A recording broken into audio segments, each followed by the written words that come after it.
மாண்புமிகு முதல்வர் அவர்கள் பதவியேற்பு விழாவில் கூறியது போல் ஒரு புதிய துவக்கத்தை உருவாக்க வேண்டும் என்பதை மக்கள் உணர்த்துவதற்கான தீர்ப்புதான் கோடிக்கணக்கான மக்கள் இந்த முறை நமக்கு அளித்திருக்கிற ஒரு தீர்ப்பு.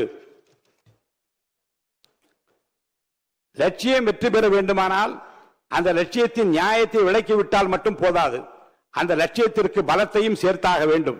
ஏனெனில் எவ்வளவு நியாயமான லட்சியமும் பலத்துடன் கூடி இருந்தாலோடைய வெற்றி பெற முடியாது என்று பேரறிஞர் அண்ணா அவர்கள் ஒரு முறை சொன்னார்கள்.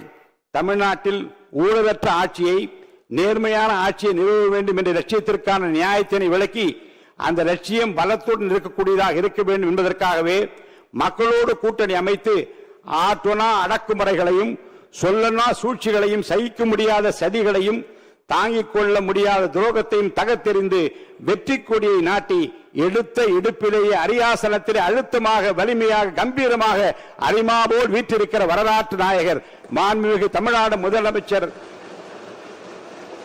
அவர்களுக்கு என் நன்றியை நான் தெரிவித்துக் கொள்கிறேன்.